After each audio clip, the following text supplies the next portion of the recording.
My name is Armando Linde. All these presentations are complementary. So what we'll do is we'll go through all the presentations, and then we will ask. You can ask questions afterwards. And let's try an experiment.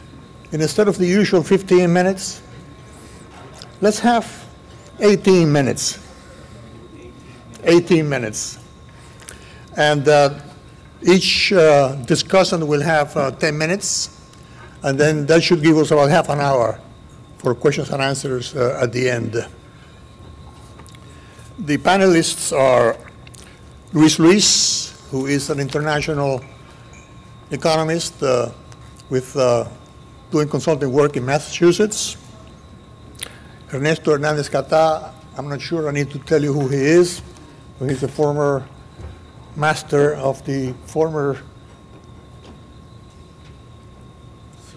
Soviet Union and with the IMF, and Gabriel Di Bella, and of course Rafael Romeo. Gabriel is with, he's coming at some point. He is with the IMF, and Rafael also with the IMF, and now he's with DevTech Systems. And the discussants are Joaquin Pujol, also formerly with the IMF, and Omar Everleni, who was introduced before, so I should not need to do that again. So with that, we're going to start with Luis and his paper, Cuba's Capital Account of the Balance of Payments, which is a complement to what Jorge was doing earlier with the current account of the balance of payments. Luis?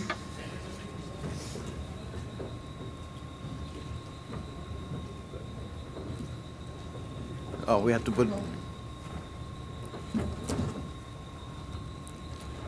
Let's see. Now we have to get the slides. What is this? The slide function, so we can get the slide. Is it on? Yeah. Okay. Good. Yeah. Well, hello. Thank you, Armando. And I'm going to start in a way where Jorge Perez Lopez began, talking about the balance of payments, except I'm going to, I'm going to talk about the terra incognita, the part that no one sees, you know, what happens to the movement of capital.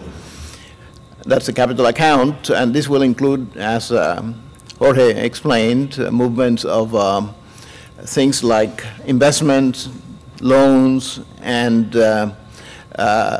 financing from official entities. Now, the Cubans do not publish any of these. And essentially, what the statistical agency in Cuba publishes are data on trade and data on debt stocks up to 2013. From that, you can get some impression of the general flow of loans, for instance, but you cannot get an idea of the flows of other important things like investment and so forth. Now, as an example of the data that comes out from time to time, Minister Cabrizas of Planning, Economy and Planning mentioned a few days ago in a speech, and I think Verleni quoted the number, that there had been $2,306 million of debt payments in the first half of 2017. Of course, we don't know whether these are gross payments or net payments. What are they? I mean, Cuba is always making payments because a lot of the debt comes due, and quite a bit of it is short term, less than 1 year. So these payments come all the time, but they are renewed by the same people or other people, so we don't really know exactly what's going on. So essentially, there are many interesting questions that we have to ask. We don't really expect to come up with precise answers, but we are trying to improve our knowledge. And questions are like, how much foreign direct and portfolio investment does Cuba get? Now, direct investment is when there is an equity component and the company has control over the investment. Portfolio investment is investment usually in things like accounts of banks and securities. In Cuba, there are no securities practically to invest on, no bonds or stocks. So portfolio investment is essentially cash, moving back and forth. And so we'll look a little bit at that. Now, what is the amount of official finance? That means finance from entities in other countries that are essentially government entities, and also multilateral agencies. In Cuba, there is no lending from the World Bank and the IMF and so forth, but there is lending from for technical assistance from people like the European Union, Japanese technical assistance, and so forth. What is the access to international capital markets? I mean, Cuba has not been going to the public markets, but it has placed some private placements in the past. In other words, issuing bonds to essentially a club, it's called a club offering, where they are, the bonds are acquired by institutions that do business in Cuba, for instance. Another question is there foreign asset accumulation in Cuba? And what kind of foreign asset accumulation do we get? And the big question, what about capital flight? Is there any capital flight that we can detect in Cuba? In other words, capital that is leaving the country on a net basis. Now, some of these are very difficult questions. I don't expect to get detailed, precise answers, but we can begin to get some idea. So the goal is to improve our understanding and get some data to work on, and I call this to begin to identify these capital movements. So we come up with an identifiable capital account. Now, how do we do this? Well, we do this from the bottom up. So we get data from a number of sources. Investing countries publish foreign investment data. For instance, Germany or Spain have data on how much their companies have invested in Cuba. And fortunately, the OECD publishes some data on foreign investment, on foreign direct investment, and also on portfolio investment, actually, which we will use. Banks, we can get data from banks through the Bank for International Settlements in Switzerland that report, these are about 50 countries and entities that report flows, so we can look at those.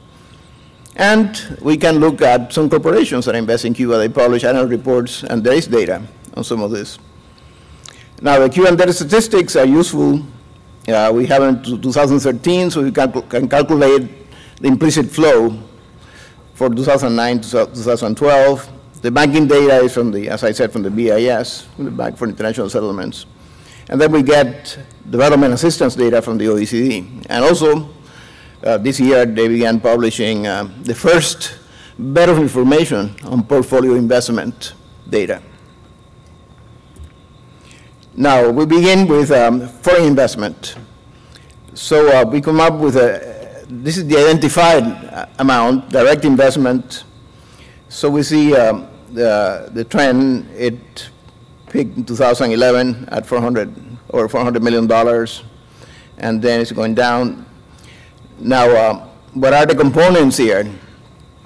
Well, DAC countries are members of the OECD, which is the Association of Developed Countries, mostly developed countries. It has 28 members, I believe. And they report foreign investment flows. So this is hard data from the OECD. So we see that the numbers are very small. These are net flows, because sometimes you get essentially devolution of capital or flows out, but these are the net flows, and they're very tiny.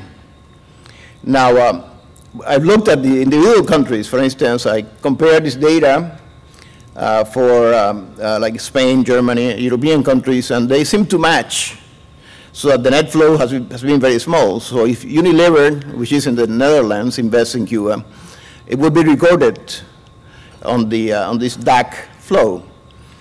Now, I'd run into a problem with Canada, because Canada is the single biggest investor in Cuba. They have the MOA joint venture operation, and also the Cherry Oil joint venture that produces domestic oil in Cuba. And the numbers are much higher. You can look at it at the bottom of the table here, MOA joint venture, Cherry. And we see that in 2015, for instance, they invested $94 million. So we know this is a hard number. It's from the annual report of the corporation.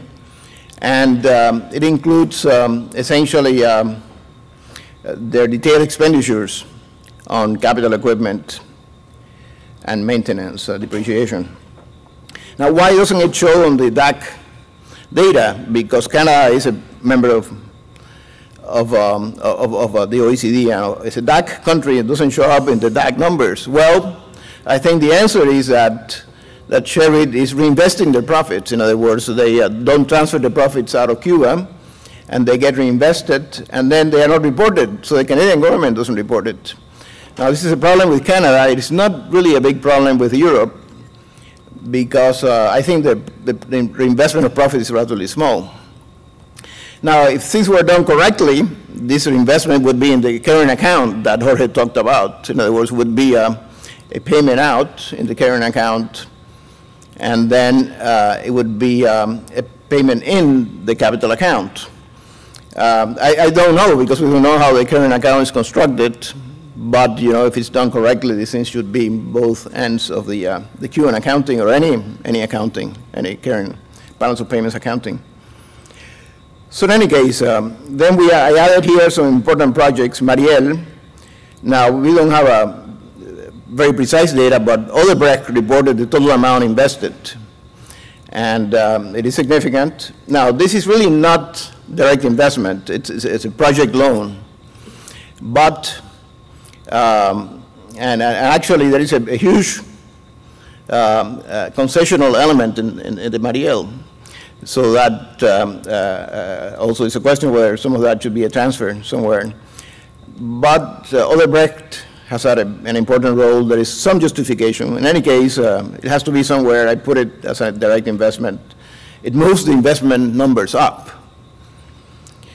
Now, PDVSA, we know, I did find out some data about PDVSA estimates of construction of refineries in Cuba, which I used to get some estimates of how much they may have spent in Cienfuegos. And then I calculated depreciation rates based on standard refineries. Okay, so that's direct investment. Portfolio investment is the OECD number, and it's negative. We see every year flow out of the country. Now, as I explained, the only portfolio investment you can have in Cuba is a bank account in a bank residing in Cuba, because there are really no bonds or stocks to buy.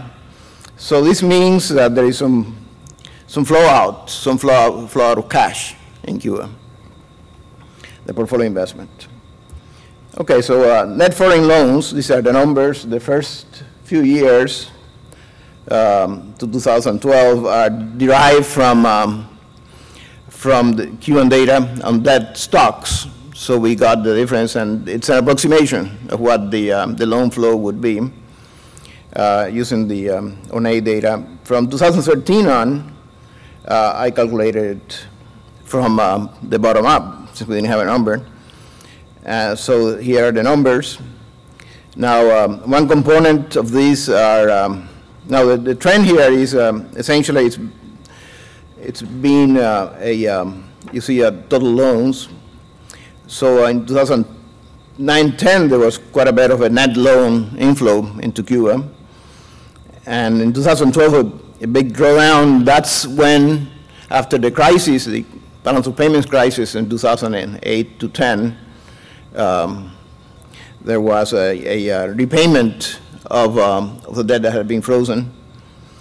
And then we had the numbers for the other 2 years. Now, the components for 2013-15 are BIS lending from international banks, which has been negative every year, except in 2016, I'll show the 2016 data, there was net lending, which is very important, and a bit of an explanation helping the recovery in 2016 of the Cuban economy. There was actually net lending from banks that year. Now, China trade finance flow, this is an assumption. I assume the Chinese provide 6-month loans to Cuba, on incremental exports. Now, we know that Cuba is trying to get one-year loans for Chinese imports, so that's how they get financed. The Cubans have said we're not getting one-year loans for all of it. So we know that the truth is that these loans are probably average somewhere between half a year and 1 year for trade finance, but I assume 6 months. If it's less, if it's more, then there'll be a little bit higher number. So this is the loans, how we get the loans. Then 2016, I'm not going to explain it. For the first time, the Bank for International Settlements published data, detailed data on who is lending to Cuba, which countries. And as I see, the total, the important number here is $340 million lent to Cuba net by banks, of which, well, by banks and non-banks, about 200 were banks. And these non-banks, who are these non-banks? Well, mostly, I believe, cash from bilateral lending agencies, not guarantees, but actual loans. And after the Paris Club negotiations were closed at the end of 2015, there was some flow coming in from some of these agencies that reopened lending to Cuba. Now, official development assistance, this is, again, OECD data. This, again, the important, look at the trend, it had been pretty flat to 2014. There's a big jump in 2015. A lot of this is technical assistance that's in past years. In 2015, what happened is that after the Paris Club negotiations, there were funds frozen in Cuba or not paid in arrears to people like COFAS in France, and I have 3 minutes, and they were used. And this is a big jump in 2015. So the total was $500 million, which is quite a change up. Now, the capital account here, this is actually sort of the summary. And so we see the identified capital account, which is the 5th line there, has been in surplus also every year between 2009 and 15, except for 2012, where there were the big repayments. And then so Cuba has had, essentially the story is this: Cuba has had a surplus on current account that Jorge talked about, which is I include here, and also a surplus on capital account. So what's going on? I mean, this country should not have a liquidity crisis. How come does it have a liquidity crisis? It has to cut imports, oil, whatever, has difficulty payment, has arrears to suppliers that are building up. And how come, if it has both a surplus and current account and capital account? Well, something is amiss. And so that's where we begin to try to find out what's going on. We don't really know the exact answer, but there are many possible explanations. One is, and I always look at this, that the services that Cuba exports are not being paid for, either in cash or in oil or whatever Chinese exports. Well, that wouldn't apply to China, but this would be the Venezuelan case. Is Venezuela paying for, how is Venezuela paying for Cuban medical services, for instance? And I suspect a little bit of the answer is that some of these services, particularly recently, are essentially being financed de facto by Cuba. In other words, they are not being paid in oil. I mean, we know that oil shipments are being. This doesn't apply as much to the earlier years, but to the later years. But there may be other explanations. Now, I compared the current account, the capital account, to the assets that Cuba is known to have abroad in about 50 countries. And when you look at that, you can calculate these errors and omissions, which is the second line below. And it means, I have no time, it means there is an outflow of capital, which means Cuba is acquiring assets abroad. And that means it's either acquiring assets or reducing debts in general. Now, we don't know what these assets are. There may be some debt repayments we haven't identified. That's another reason. I talk about the current account, but also that Cuba is repaying some debt that we don't know about, or that there is some build-up. There's been some build-up in, for instance, Chinese banks, because Cuba is trading with China. It needs to have accounts in Chinese banks, and that's maybe included. So in any case, there are a lot more questions, but this is a beginning to try to understand what's going on. Thank you.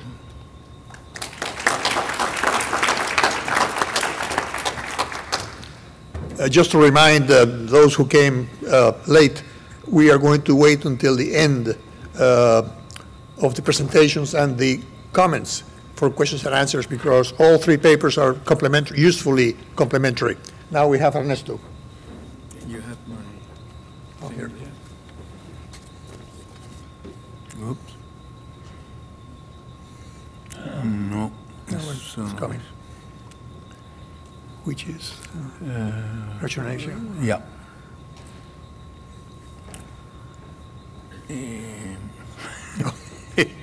Ok, ¿y cómo hago para cambiar, para ir para adelante? Okay.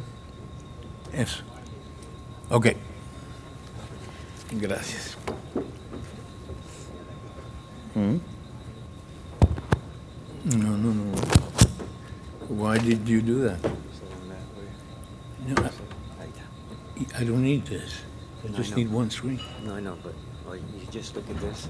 Yeah. Only you can see this. They can only see that. No, but I don't care about that. I know that. I mean, So why don't you take it out? okay. So then they're going to see all of this. Yeah, they see everything. Okay. I have no mysteries. Okay. So I'm going to talk about the exchange rate, and in particular about this multiple exchange rate system that Cuba has had since 1995, which I consider one of the most disastrous and catastrophic ideas that any communist bureaucrat ever had. And believe me, there have been many of those. But this I think, is one of the most absurd ones. This system has created me fastidió, no necesito. Okay, just go like this. Yep, that's where it was. Okay. Okay. And just hit the arrow. There you go. Okay. So what the system has done is to mess up with relative prices and thereby create all sorts of distortions in the Cuban economy. It has discriminated against exports, and it has discriminated in favor of imports. As a result of all that, productivity and output have been lower than would have been the case without this marvelous system. And the current account of the balance of payment has been worse, and particularly the trade account. I think Perez Lopez talked about that this morning. The trade account has been negative and in continuous deterioration. That's what the system did. Now, in 2013, the Cuban government decided to eliminate the monster. I called it a success of intelligence when it happened. But it's been going on for the last 4 years, and we don't see the end of it. When will it happen? I don't know. Roberto Orro mailed me from Puerto Rico, and he said it will happen. I'll tell you when it will happen, when the pigs fly over. I hope he's not. I hope he's not right, but it's certainly going slow. Okay, let me talk a little bit about history. When did the system begin? In the early 1990s, and I think I'll go to the next one, which is the chart, which shows things that happen much better than words. But basically, after the end of Soviet subsidies, you had this massive increase in monetary financing of the deficit, and the exchange rate of the Cuban peso in the parallel market devalued by a huge amount. Then in 2005, as the government under Laje was stabilizing the economy aggressively, the peso appreciated anew, And in 1995, the government decided to accept the depreciation of the peso and reflect it in the new institution called the cadecas, las casas de cambio, that were basically exchange houses where the household sector, and only the household sector, was allowed to buy and sell dollars. And as you can see, the cadeca rate has fluctuated over a fairly narrow range after that, and it is now around 24 Cuban pesos per dollar. So the households operate in that market. However, the enterprises, and this is key to the working of the monster, the enterprises must buy and sell pesos against dollars at the one-to-one official exchange rate. And so you have this gigantic gap between the household exchange rate and the enterprises exchange rate that is the cause of many of the problems. A parenthesis, a small parenthesis, there's another currency that was introduced in December 2004, and that's the CUCs, or CUCs, or so-called convertible peso. It was also one-to-one, but it differed from the CUP for enterprises, the one I've just been talking about, in that it was allegedly backed by intervention by the Central Bank of Cuba and the foreign exchange market using its own reserves. So it was a little bit like the Argentine ill-fated arreglo monetario, the currency board, and it would have ended in the same horrifying disaster had it not been for the fact that at one point in 2004, the central bank said, well, let's put an end to this charade and cut the convertibility of the CUC, so the CUC remained another weak currency, undefended by the central bank, pegged artificially at one-to-one to the dollar. Since then, there is evidence that there has been exchanges of CUCs for CUPs. In other words, the central bank has intervened in the market to absorb the CUCs and retire them from circulation, which is part of the plan, and replace them by CUPs. If you're interested in how we know that, look at an article I published last year with Pavel Vidal, and what we did basically was look at the domestic financing of the government, subtract the CUP, because the problem is that we don't know anything about CUCs, because the Cuban government does not publish anything about them.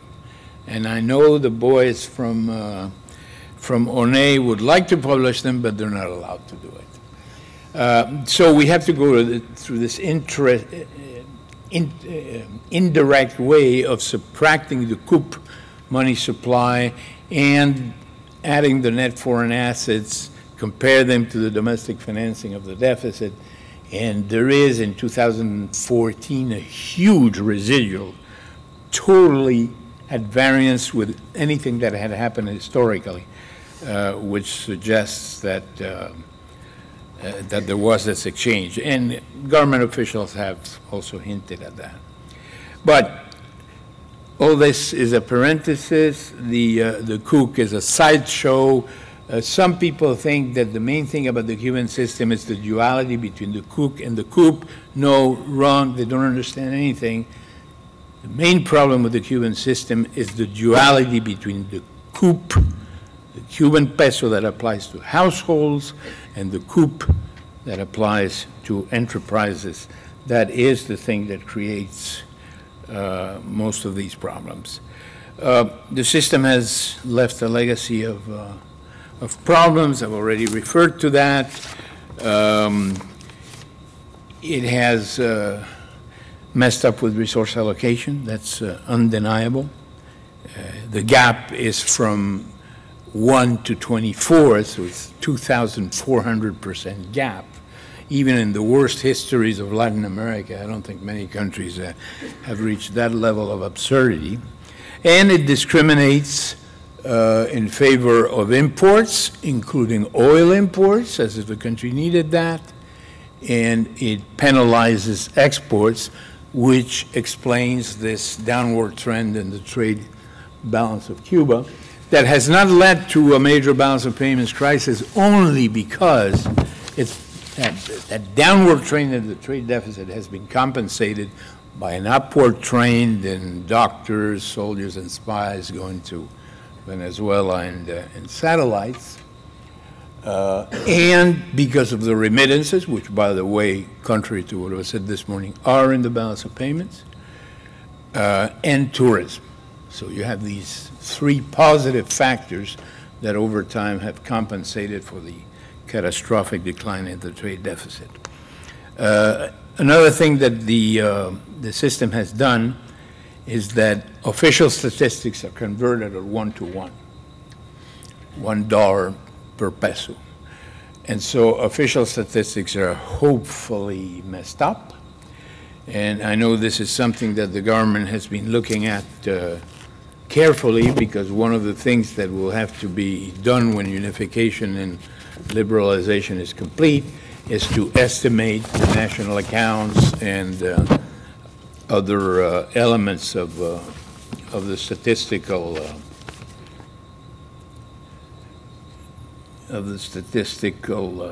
well, how do I go back? Well, doesn't matter.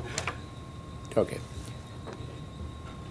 The statistical system in Cuba, and that's not going to be an easy process because the effects are pervasive. A lot of things that were converted at 1-to-1, service of the debt, for example, imports would have to be devalued or revalued at 24-to-1, or wherever the market exchange rate comes out. So we think the government is withdrawing the cooks, and the government has started already early in the process in devaluing the peso in certain areas of the Cuban economy. You look at this chart, and you see that everything was 1-to-1 in the enterprise sector in the first years of, which are, I think, 2012, 2013. No, 2009, 2010, and then in 2012, there was a devaluation of the peso used in transactions between state hotels and restaurants and agricultural cooperatives. Then in the following years, there was a devaluation of the exchange rates used by the sugar industry for imports and exports. And finally, there was a depreciation of the peso for selected enterprises, although most enterprises continue to be at the 1 peso per dollar rate. So, and you can see the little blue bar there at 24, that's where the households are. And so we have, assuming the exchange rate finally converges to what the Cadeca exchange rate is now, 24, 25 per dollar, we still have a long way to go. Mythology, I won't say much about that, except one of the stories was that because, you know, you wonder why, if the system was so awful, why did it last for long, even though, even within Cuba and within the government, there was tremendous pressure to end the system, but the system was supported by people who do not like liberalization under any guise, and by people who benefited from the system. And when you have a gap of 24-to-1, you can bet that you have ways to benefit from the system. One myth is that the devaluation of the coup was going to affect the household sector. Okay, that's not true, because the Cadeca rate is more or less now where the market exchange rate probably will converge. So the household sector will not be affected. The other one is it is necessary to liberalize the domestic economy before reforming the exchange rate. I say that's the dog chasing its tail. If you think like that, then you never do anything at all, which may be what is going on now. Then there are speculative idiocies that have been told here and there. So the triumph of intelligence came in 2014. the government said we're going to get rid of the kook, we're going to liberalize and unify the exchange rate. That's great. But they said we are going to do it in a gradual way. It's not going to be a Polish or Vietnamese operation. And we're going to do it in a sectoral way. As I showed in the chart, we're going to have depreciations in some sectors gradually. Okay, that's too bad, because gradualism, in my view, and in my long experience in the former Soviet Union, is a disaster. Okay, it is a disaster because those who oppose the reforms have a marvelous occasion to delay, to sabotage, or to delay the process. Okay, and I think part of that is what has been going on. In the meantime, the distortions remain. And that's really too bad, because it was a good idea to start.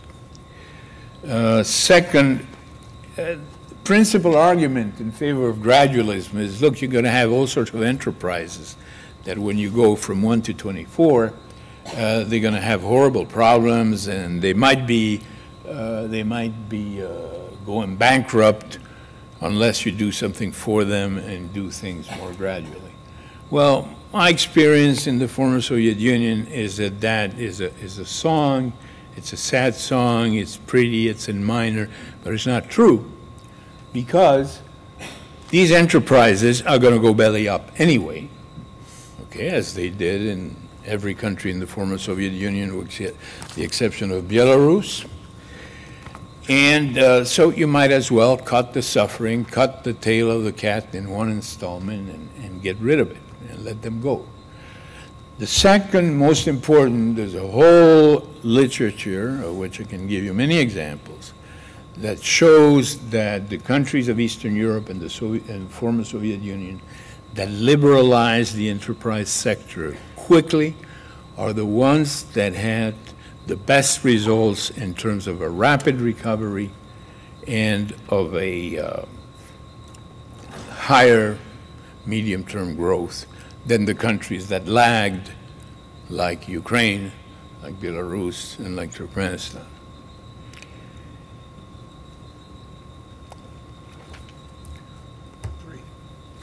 That's it. Thank you. 3 minutes? Oh, well, for those 3 minutes, I'll say only one thing. If I have to give some unsolicited advice, no, but Domingo Muchasti is here, so I know he will transmit them. First, cut the tail of the cat in one installment. Don't mess around. Show the courage that the government has shown in other elements of domestic policy, like the fiscal side and the elimination of subsidies for to mask disguised unemployment. That courage should be shown now. You cannot say, oh, because this is very complicated, we're gonna go slow. Most of the countries of the former Soviet Union, beginning with the Baltic countries, went quickly.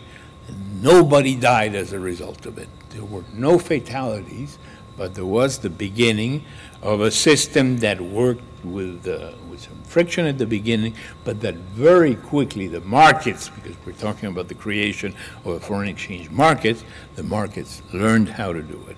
So go ahead, do it, liberalize the exchange rate. You'll have one exchange rate for the Cuban peso, which will be around 24, 26. And then resist the temptation of fixing at all costs. Okay, the world is full of the corpses of the countries like Argentina and Russia and Turkey and the Asian countries that had tried to fix an artificial exchange rate, could not defend it. Cuba will not be able to defend it. It doesn't have enough reserves. And so go ahead and float and intervene like the Bank of Canada does so successfully. Thank you.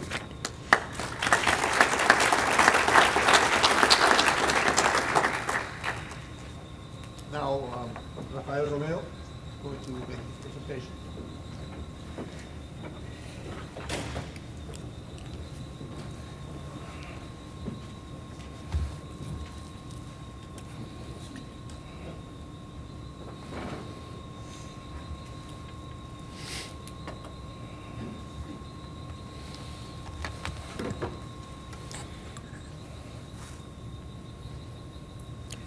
I gotta say, I'm really glad you had those 3 minutes because I thought you were on the other side of that issue.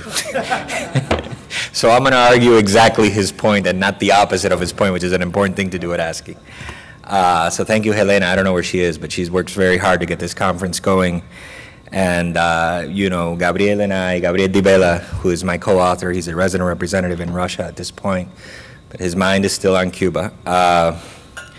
We work on these issues, and of course, we always have the pleasure and the challenge of following up, you know, Omar and Carmelo and Jorge Perez Lopez and Luis and Ernesto, which is kind of an all-star lineup. So this is a hard act to follow. But what we're going to do is go through really some of the issues of currency unification and what kind of an exchange rate Cuba can sustain because of this question of uniting the currencies.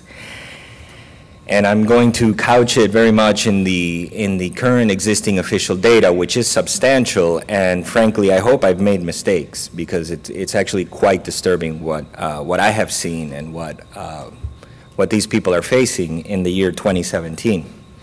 So once again, this is joint work with Gabriel Di Bella of the International Monetary Fund. I'm Rafael Romeo from DevTech Systems, formerly of the IMF, now in the private sector. There are obviously disclaimers.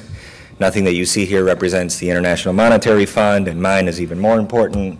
If you do anything or say anything related to what I'm presenting, it's on you. This is not investment advice. Live and die with your decisions. Don't blame me, all right? That's what a private sector disclaimer looks like. When you leave the IMF, you learn new things.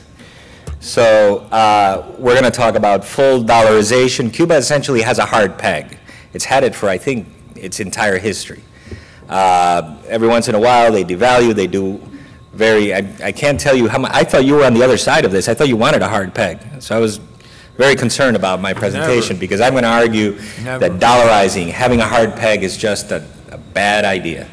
And, you know, let me count the ways. So Cuba has essentially a 1 to 0.9 exchange rate given their tax on the dollar, and they have a somewhere in the 25 range parallel exchange rate, and both of these are to some greater or lesser extent fixed. They move around every once in a while, but every once in a while means every 10 years or so. So it's very, and the movements are very small.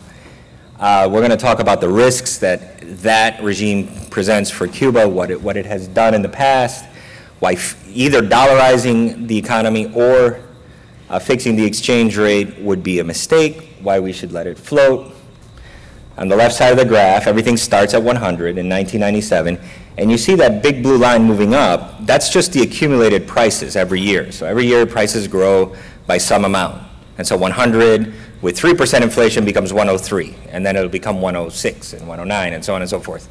There's a second round effect there. And over 20 years, you can see how much prices have grown domestically. And this is official inflation data. And I have to say, I had the opportunity to travel to Cuba earlier this decade and to meet with the president of the central bank, Francisco Soberón, at the time, who was then fired. And he explained that they do price surveys, they do things. I mean, it's not clear what inflation is measuring in an economy where prices are administered, but they do agricultural market surveys and other things that that are covered, and there's all kinds of prices in Cuba. There's the gray economy, there's the Airbnb prices, there's illegal labor markets, there's all sorts of things that we're trying to pick up, but this is the data that we have. Now in the green line and the red line are the exchange rates. And so you see that there's this sort of parallel rate that we have some readings on from the late 90s and suddenly jump they jump to its kind of a fixed level there. And then the official rate is basically a horizontal line that's about 1 to 1. And there's no change in that price. So the way you should think about the exchange rate is basically the price of a US dollar. It's just one more thing you can buy the economy. So you can walk into a store and buy a TV, or you could buy a can of tomatoes, and these have their prices. You could also buy a US dollar, and the US dollar has that price, and it hasn't moved in 20 years. And that's a big, big, big issue for that economy, because the US dollar is the price that underlies all of your imports, and you import everything. You import food, you import clothes, you import diapers, oil, you name it. So it's a problem when the price that is underlying all of the stuff that you consume hasn't moved, but everything else is moving up.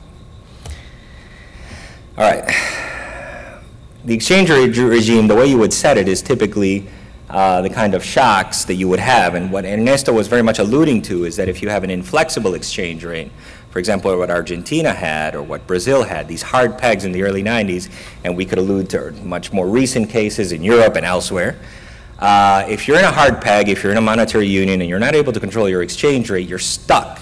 And the only way if you become uncompetitive, because, for example, you modeled your economy around receiving 15, 20% of GNP from Venezuela and free oil, and all of a sudden you end up having to pay for oil because you're not getting it for free anymore. Now you have to devalue. You can't leave the price of oil the same. You can't leave the price of things that depend on oil the same. You have to make them more expensive for the people inside, but you can't do that because you can't control your exchange rate.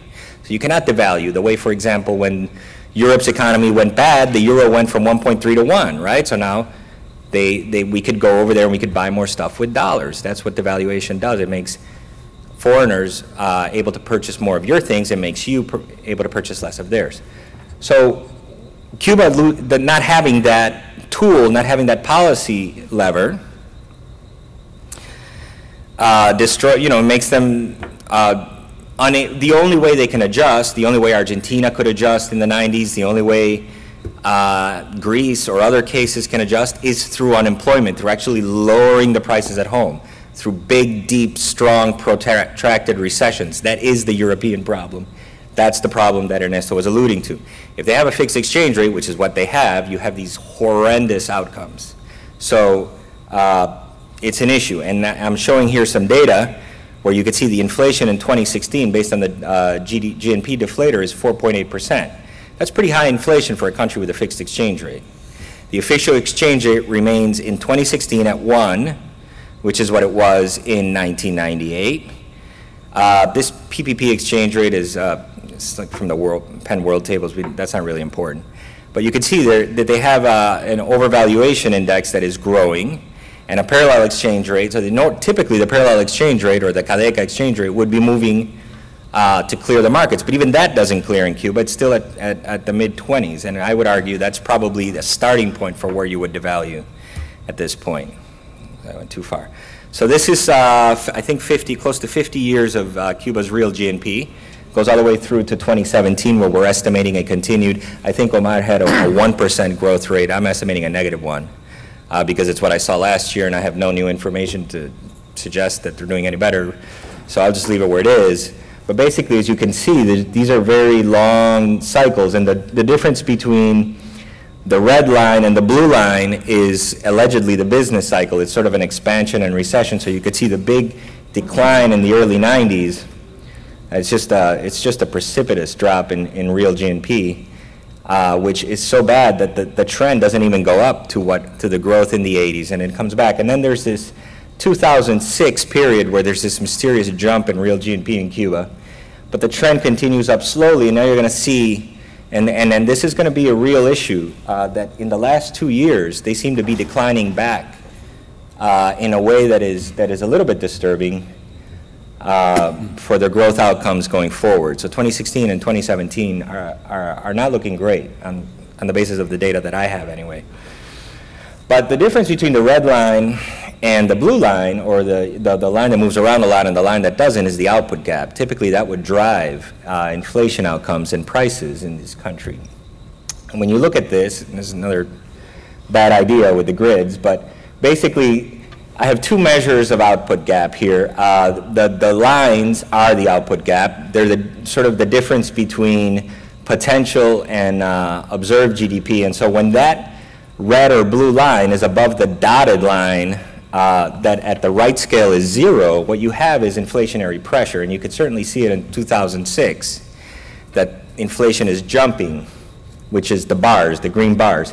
But what the problem is that you have in 2017 and 2016 inflation. In 2017 inflation is coming from estimates of the budget. All my 2017 data is coming from data that is either available now or from the Gaceta Oficial of Cuba, which is published, has the budget information, and has a bunch of useful data inside of what they're going to spend and where they think they're going to be this year, at the end of this year. And so you see that, by any measure, they're doing worse in 2017 that they were in 2016, and 2016 was worse than 2015, and prices are still going up. And so this is a signal of, an adjustment process that is not well. You probably have continued overappreciation alongside unemployment. I mean, this is a sign of a distorted system. And so now we turn to where some of these distortions come from.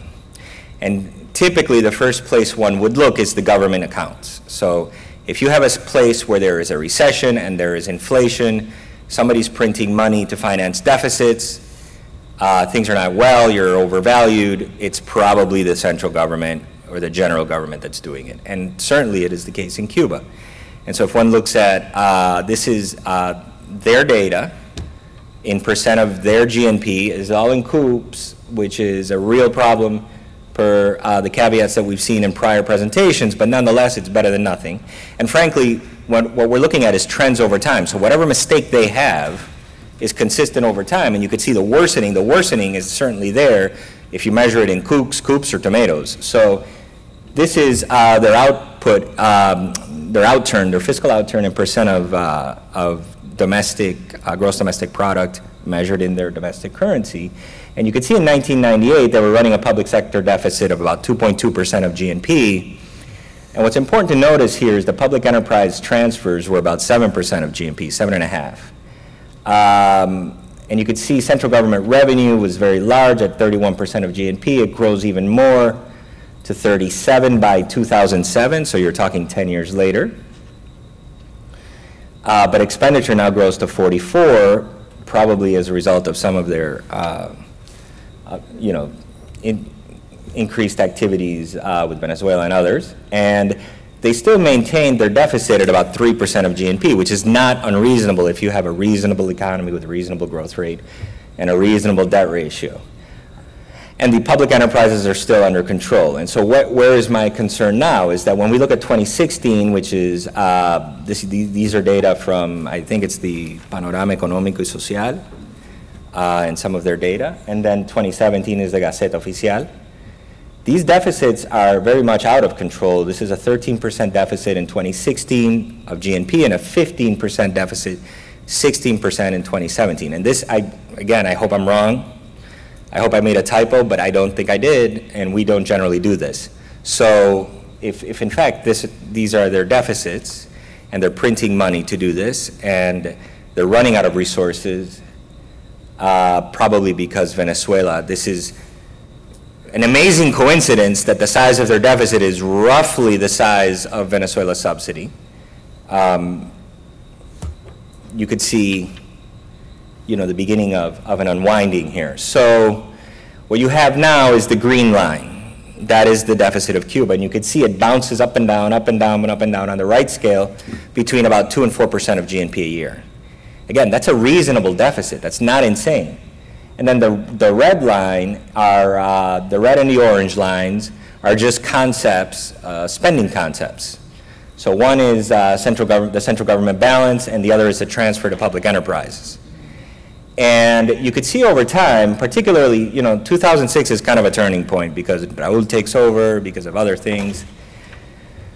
So from 2006 onward, you could see the creeping up of public enterprises and the dying down of the central government balance. And these things are not, the sum of these make up the deficit, so to speak. So I don't know what's going on with public enterprises, but I know they're taking over. The central government is shrinking, the enterprises are growing, and they seem to be getting a lot of transfers. Maybe they'll cut the transfers off at some point. Got it. But this is not great. This means they're printing money to finance this. It's not like they have 100,000 different sources of financing. They can't hit the markets. They don't have multilaterals. They don't have rich friends sitting in South America they can transfer money over. I doubt the Chinese are going to give them another loan, although they do that occasionally. So we're pretty much out of financing sources, with the possible exception of tourism and remittances, which is really their last stand. So look, this is where we where we start to be a little aggressive with the numbers, and I'll just be straightforward with this. We have two measures of what might be Cuba's international reserves. The first is we have found an audited statement of Cuba's central bank, and it has a measure of gold bullion in a database called Bank Scope, and the gold bullion is in 1998, and it's a very small amount, but it's there. And we could just add the current account flows and rebuild the central bank reserves numbers to about 2013, where I think Luis and others have presented what happens with the BOP data from about 2012, 2013 onwards. But anyway, you get a number that looks like the red line that is going up, and you can see that the linear trend going upward is clearly just some projection, right? So I have no data after 2013, but I'm projecting some sort of a trend. Then in the other way one might estimate reserves is to assume that there's 6 months of imports. So Cuba very much speaks of its international reserves as bullets. And so they don't want to run out of bullets. The only reason you would use these bullets is to fire off at imports. So this is very much a defense, sort of a war economy view of international reserves, and very much one that is consistent with fixed exchange rates. Because when you run out of bullets, you have to devalue. And so you'd see that. And then they do have measures of their broad money. Again, this goes back to Ernesto's point. Broad money does not include kooks, which is their actual convertible currency, so we don't know what the hell's in that.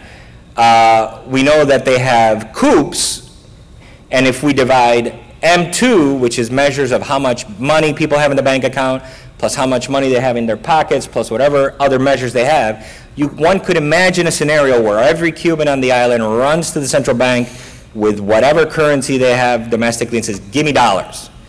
That's the exchange rate you would set, right? Because this is a measure of a fake measure of your reserves, dividing however much fake money you have out there. So you would get something back that is like between 6 and 8.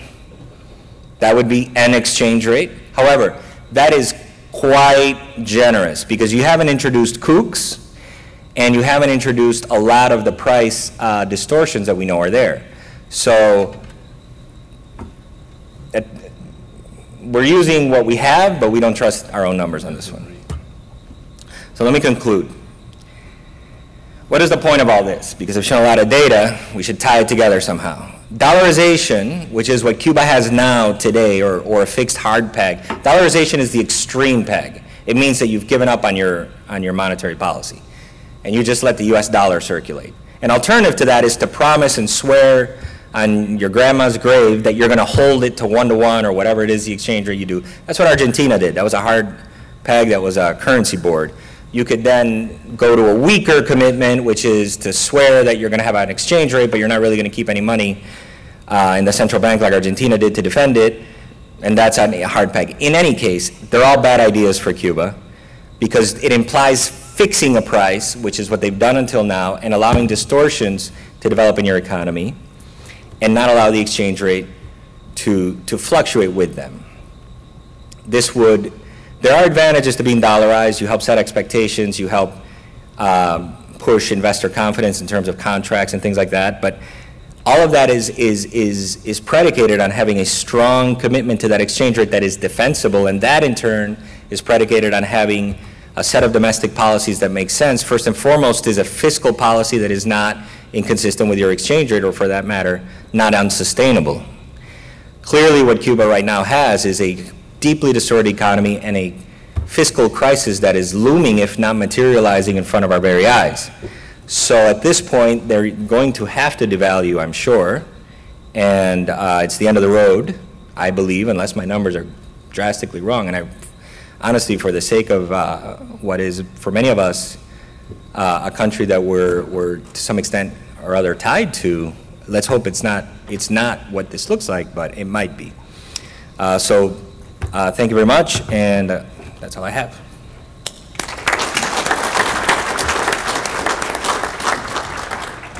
Joaquin, you want to start? Or Omar?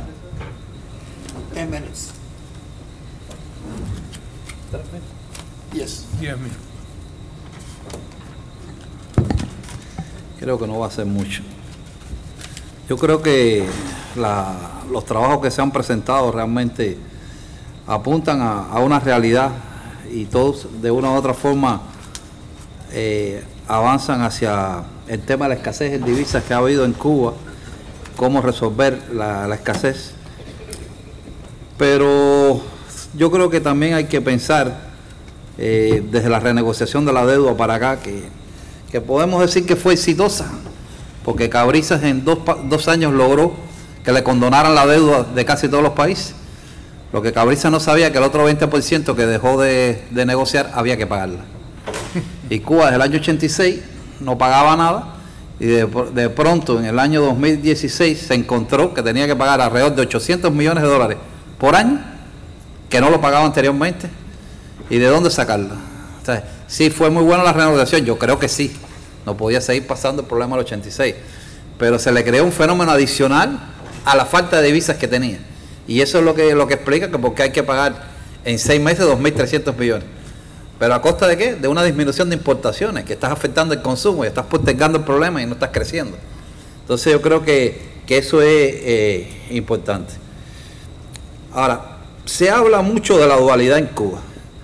Y se habla mucho del CUC y el CUP. Pero nadie habla del CL, que es la verdadera moneda de Cuba, que es el certificado de liquidez. Yo creo que eso es importante porque cuando se hizo el cambio de la dolarización y se mantuvo la dualidad, se suponía que por cada dólar que entrara al Banco Nacional de Cuba, al Banco Central de Cuba, se emitiera un CUC. Y eso en los primeros años de Francisco Soberón se mantuvo con esa gran disciplina financiera. Pero después, para no decir nombres, las autoridades cubanas decidieron empezar a imprimir un poquitico más y un poquitico más. Y realmente hay mucho más CUC que dólares. Por lo tanto, no importa que una empresa cubana sea eficiente y tenga en bancos, en el BFI, 4 millones de CUC. Eso no es el dinero de ella. El dinero de ella es lo que la Comisión Central de Divisas te autorice a gastar de eso, que eso es lo que se llama CL. Por lo tanto, a lo mejor puedes gastar el 10%. Y aparece una empresa rentable en CUC, sin embargo, no tienes, porque el Banco Central no tiene los dólares para que tú hagas tus importaciones. Y yo creo que esos son temas que son importantes. Y además es una discrecionalidad, porque ¿qué CL tú le das a cada empresa? No, eso es de acuerdo a la necesidad del momento. Entonces tampoco hay una transparencia que le estás priorizando más a este sector que al otro. Entonces ahí se produce también una confusión desde el punto de vista de ver la eficiencia de la economía. Bueno, ¿quién está avanzando? ¿Por qué? ¿O está avanzando porque al Estado le conviene darle más CL para que avance y no a la otra que se suponía que podría competir?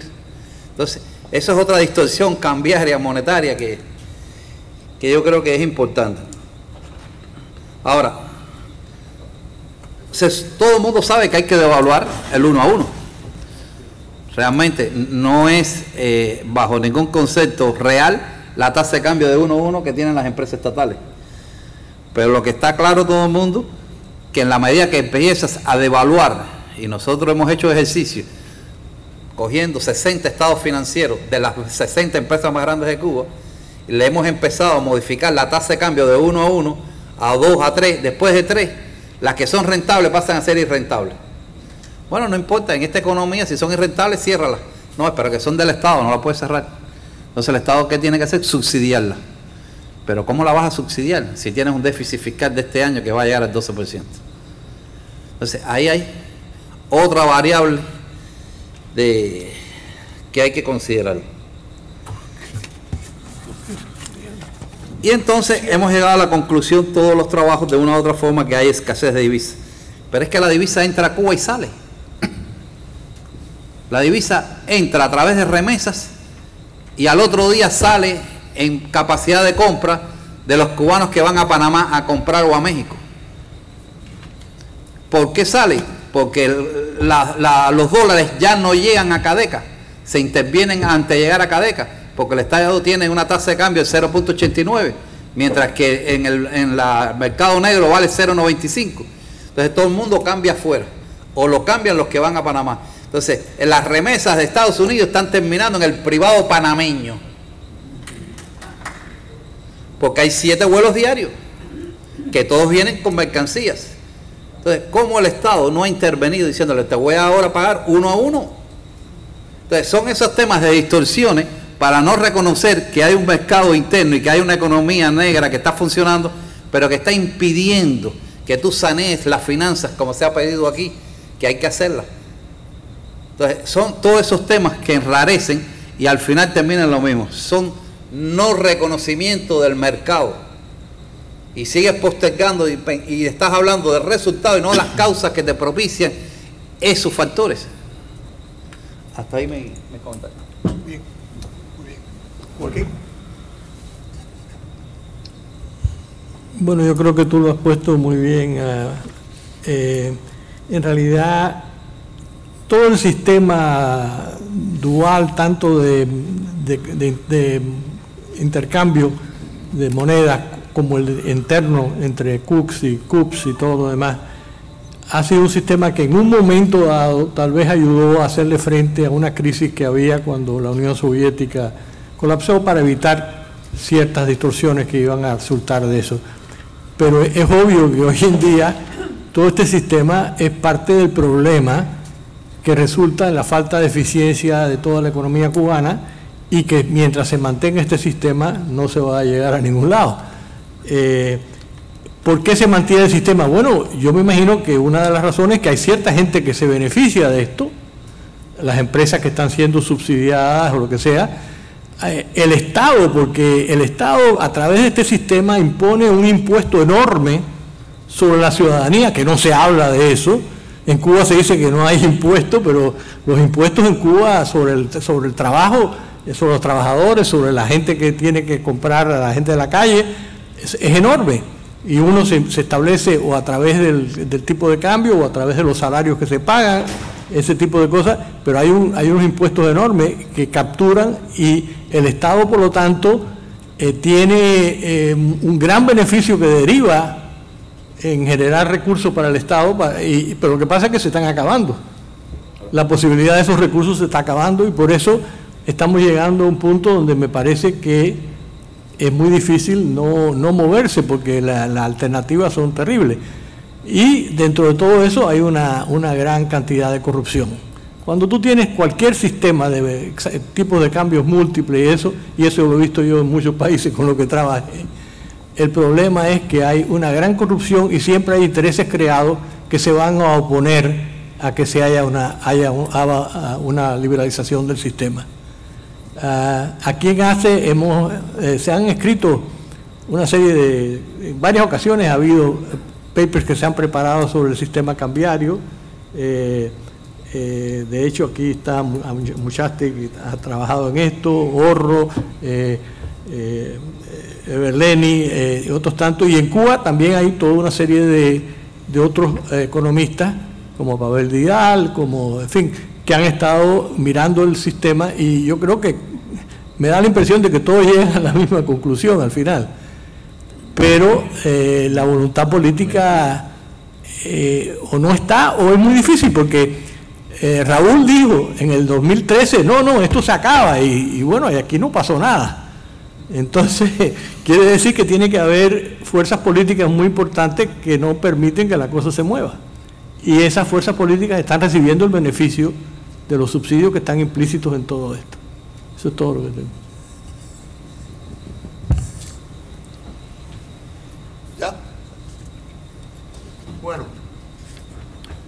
Preguntas, pero tienen que venir a ese micrófono que está aquí Al micrófono. Al micrófono. Pero primero déjenme hacer una pregunta a mí. Oscar o cualquiera de ustedes. En México, a principios de los 80, había dos tipos de cambio. ¿Te acuerdas, Joaquín? Sí. Y Pablito. Muy bien. Estaba el MEX dólar de 70 a 1 y había un tipo de cambio libre volando por ahí. Nosotros le dijimos, el Fondo Monetario, le dijimos a Miguel Mancera, que era el gobernador del Banco Central en aquel entonces, el Banco de México, que en la economía debería haber un tipo de cambio promedio que no era visible, pero que estaba entre los dos por algún lado. Mancera al día siguiente anunció la unificación del sistema cambiario, o a la semana siguiente tal vez. Y el tipo de cambio cayó más o menos por el medio.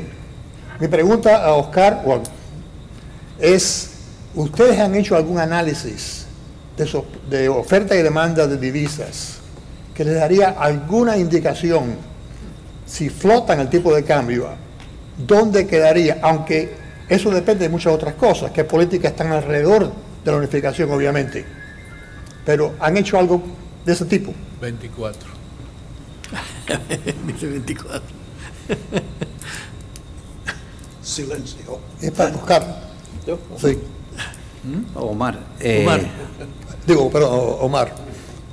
Mira, se han hecho muchos estudios. Desde Augusto Latorre lo llevamos allá del Banco Mundial y propuso su teoría del Big Bang, etcétera, etcétera. Muchos dicen, si el privado y el cooperativa trabaja 24 y han sabido ser rentables, ¿por qué no dejarlo en 24? Otros han dicho, no, 24 es muy alto, hay que buscar un nivel intermedio. Entonces dice, perfecto, pero entonces la especulación y lo que se produce alrededor de eso, ¿quién la paga? Hay que tener reserva. Bueno, ¿qué cantidad de reserva? Y ahí viene la pregunta. Se calcula entre 2.500 a 3.000 millones. Si no tienes un prestamista de última instancia, ¿de dónde tú sacas ese dinero para todos los desajustes que se te puedan producir cuando devalúas y lo llevas a 24 o 22? Macho, pero vamos a hacer propuestas. En vez de 24, vamos a bajarlo a 22.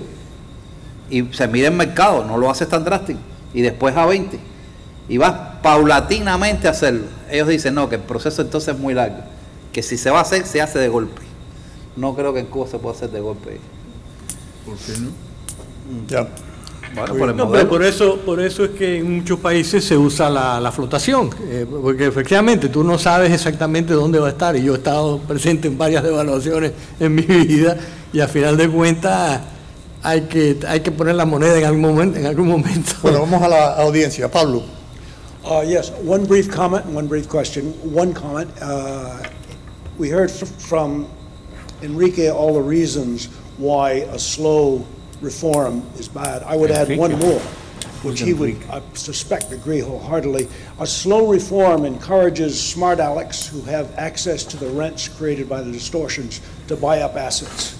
You end up with a greater inequality, probably, if you do a slow reform than if you do it quickly.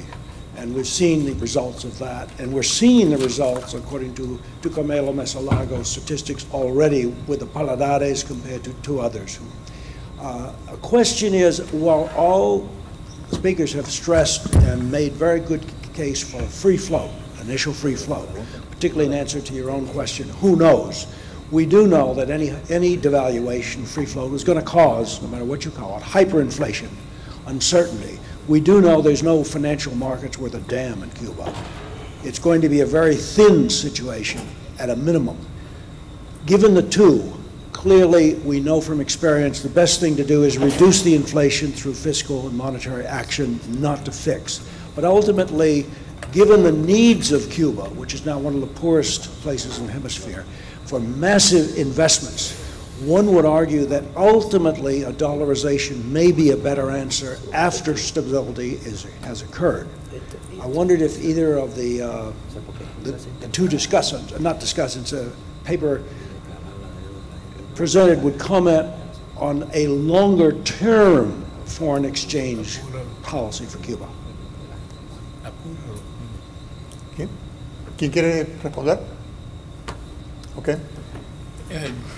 Just in one aspect of what you said, I think the only one where I disagree with, and I disagree with Omar. Use the microphone. Why not devalue in one operation? It's been done from Estonia to Kyrgyzstan. I repeat, nobody died. There were no casualties. Enterprises go belly up. These enterprises have to go belly up. There is no way the Cuban government could get back to the massive subsidies of the early 1990s that took a decade of painful efforts to get rid of, It has to be done that way. It's going to be a little bit brutal, but nobody's going to die. I assure you of that. After that, the free float will create hyperinflation. That's another complete absurd and ridiculous myth. The free float means devaluation to 24, 26, whatever it has to be. You're there, you get no more speculation, okay? And believe me, there is speculation now. Luis provided evidence earlier on of massive capital flight through errors and omissions. I have provided evidence of massive over-invoicing of imports. So people are trying to get their hands on dollars because the incentive to do so is very high. So, and I can tell you that there is a parallel market here in Miami.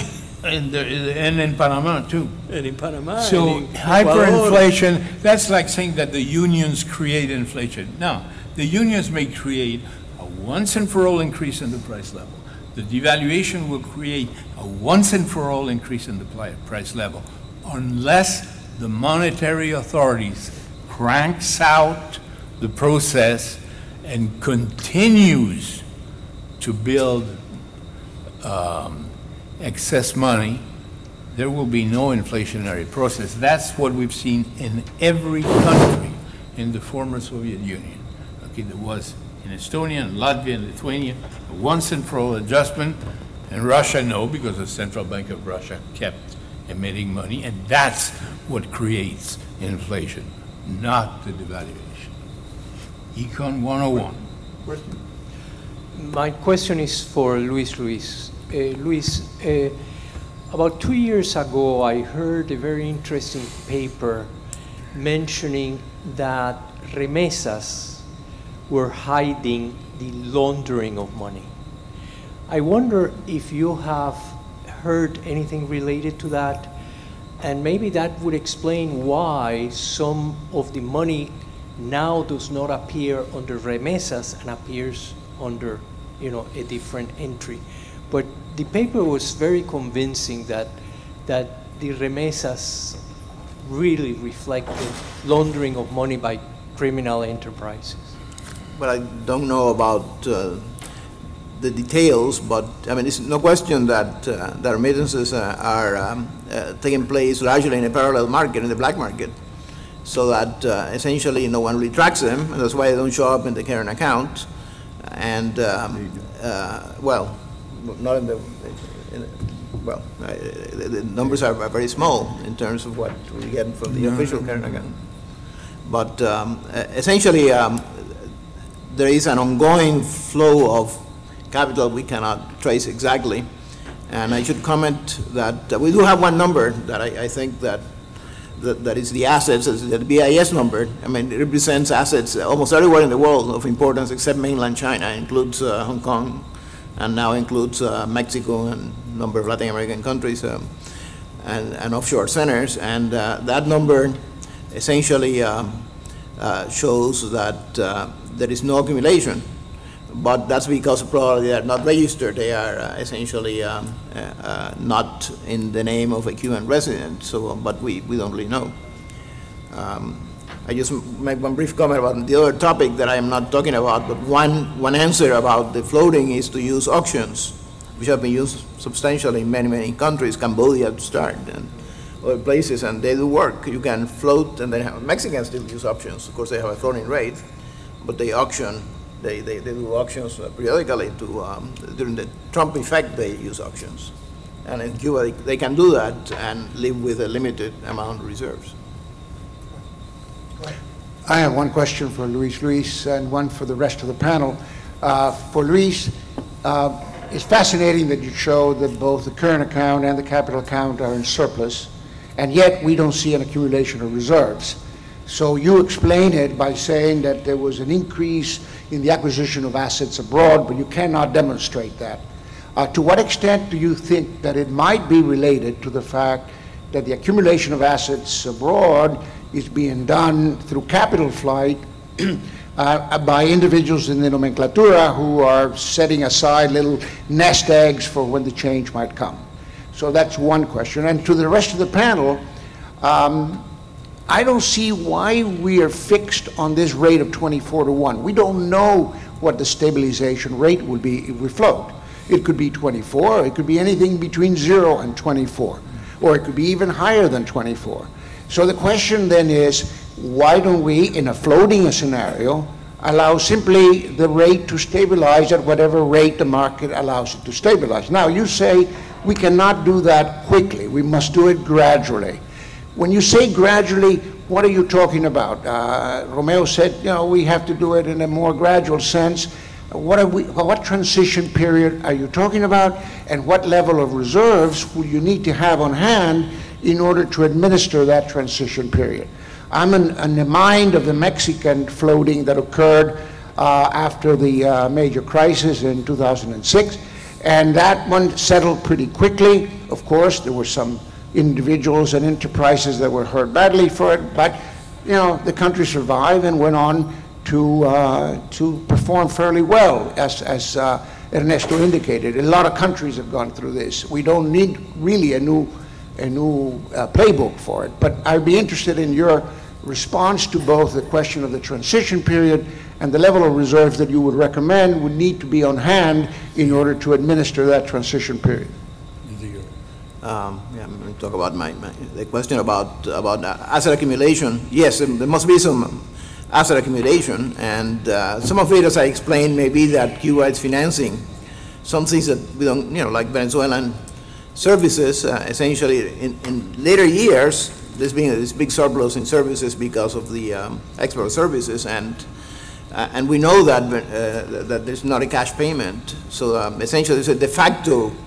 There could be a de facto obligation from some places like Venezuela. But there must be also some other accumulation of assets. And we know they are not registered as Cuban assets because they would almost surely show in the BIS numbers. That includes everything that's registered except for some odd stuff. Well, China is not odd. That could be one explanation, but yes, there must be some accumulation. We can track it down exactly.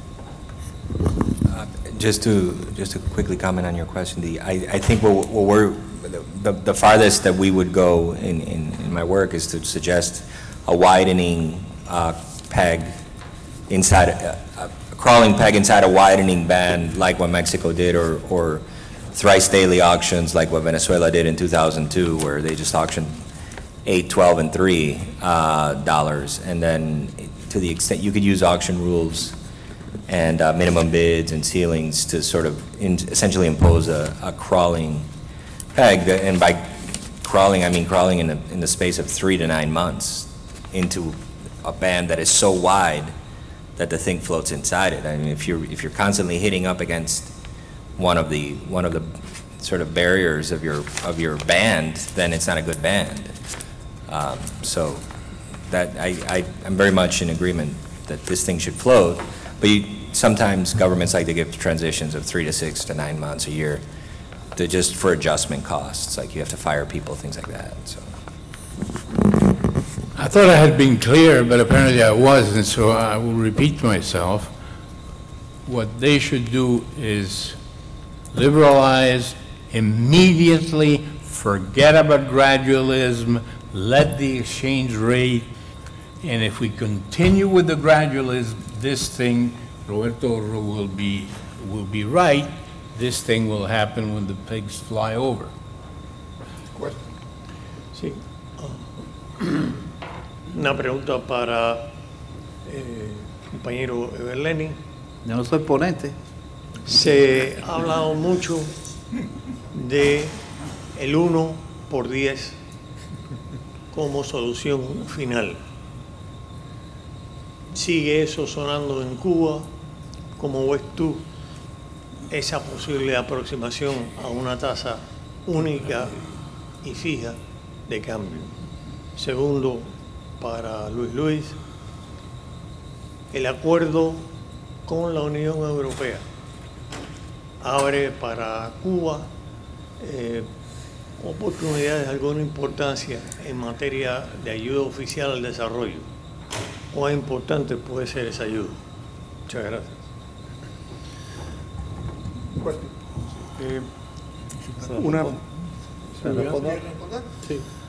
Mira, yo soy comentarista, no ponente, pero ya fui ponente por la mañana. Todavía hay muchos estudios y muchas cosas que dicen que entre 10 y 12 debería ser una tasa adecuada, y lo sacan por un intermedio entre 1 y 24. Yo no creo que esa sea la... Lo que sí sabemos que 1 a 24 no es, y que 1 a 1 no es. Como dicen, hay que dejar que el mercado se ajuste al final, y hay que hacerlo paulatinamente. Yo no creo que bajo las condiciones de Cuba, tantas dificultades que hay, salariales, etcétera, etcétera, se deje flotar muy rápidamente. Ahí tiene que haber un control desde el principio, poco a poco. Pero hay quien dice que ¿por qué no a 30? Porque ese es el verdadero valor de la economía. Porque los campesinos están trabajando 1 a 24 y los campesinos están comprando los insumos en divisa, pagando ellos sus ventas en pesos cubanos, y después los cambian en cadeca 24 y son rentables. Es un buen argumento. El privado también está funcionando, comprando sus insumos 1 a 24. Entonces, ¿qué tasa de cambio es? Yo no creo que se pueda decir de antemano cuál es. Yo creo que está... Lo que pasa es que en un momento determinado 1 a 10 funcionó, y como es la tasa que le tienen aplicado a Mariel, como es la tasa que le tienen aplicado al turismo, al turismo se le deja por cada dólar, le dan 10 CUP. Todo el mundo piensa, bueno, si se lo dan al turismo, si se lo dan a Mariel, por ahí podría estar, pero no necesariamente.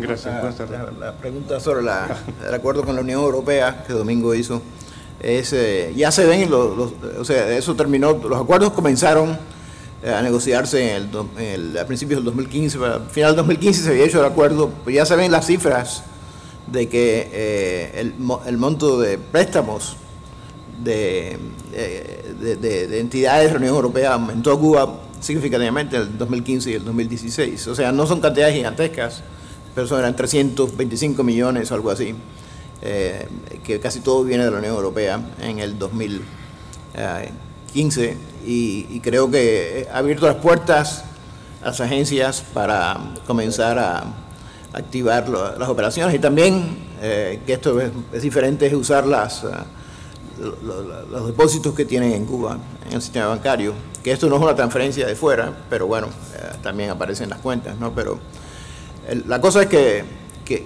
Cuba tiene, estas agencias tienen bastante cuidado con la creditworthiness, o sea, la habilidad de crédito del país, ¿no? Aunque sean oficiales, no están dispuestos a tener problemas de deuda, y obviamente hay un problema de pagos. Entonces, ¿hasta cuánto pueden aumentar estas actividades de la Unión Europea? Creo que es relativamente limitado, a menos de que haya una mejoría significativa de la posición crediticia de Cuba, lo cual en el corto plazo no se ve, ¿no? Gracias. Buenas tardes. Con respecto a la flotación cambiaria, ¿qué medidas se pueden hacer o se piensan hacer en el mercado financiero, específicamente en el sistema bancario, para que justamente un sistema de flotación pueda funcionar, y también en el mercado de capitales? Y por otro lado, ¿qué medidas deberían hacerse desde el punto de vista del sector real para que, si una vez que haya una flotación y haya un problema con algunas empresas que cierren, se puedan absorber o mejor dicho, que haya la movilidad de la fuerza de trabajo hacia el sector privado o hacia otro sector para que pueda absorber y no generar justamente un aspecto de distorsión en el mercado real? Gracias. Bueno, la segunda parte de su pregunta tiene una respuesta histórica. ¿Qué ha pasado en los 30 y pico de países de la Europa Oriental y la ex Unión Soviética? La mano de obra se ha ido de las empresas que cerraron y se ha ido o al sector privado o a otras empresas del sector público que seguían siendo rentables. ¿Ha habido desempleo? Sí, ha habido un aumento en desempleo en algunos países más que en otros, Lo que se puede hacer ahí es crear un sistema verdadero de seguro del desempleo, como lo hay en este país, pero como no lo hay en Cuba, y evitar la subsidización del empleo en el sector público, que con tanta valentía el gobierno cubano eliminó del 1995 al 2000 y pico, pero que fue muy difícil. Lo que se hizo para ocultar el desempleo abierto en los primeros años de la era postsoviética fue costosísimo. Se hizo, pero fue muy costoso. Mejor tener un sistema abierto de ayuda a los desempleados. Pero la experiencia de Rusia, por ejemplo, que tenía un mercado de trabajo relativamente abierto, es que hubo transferencias a otros sectores. Una última pregunta.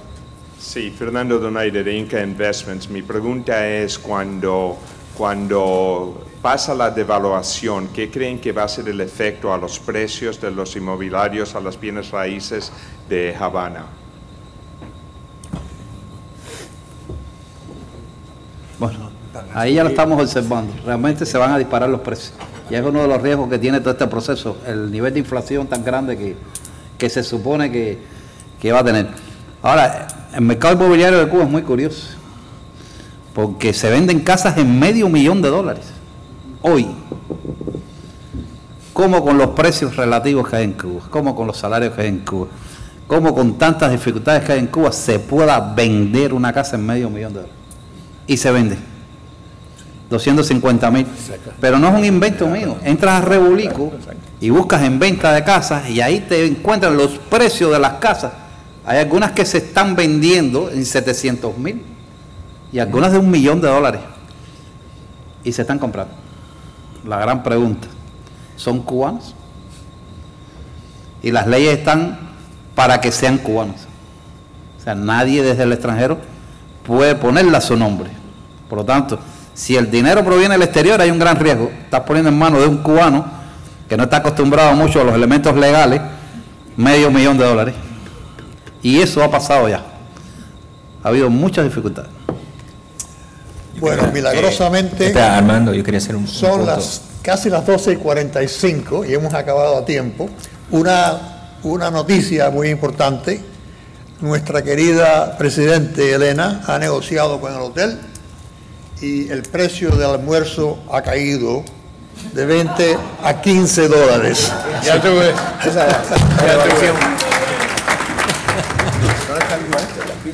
Muchas gracias. Thank you very much. No terminé hoy.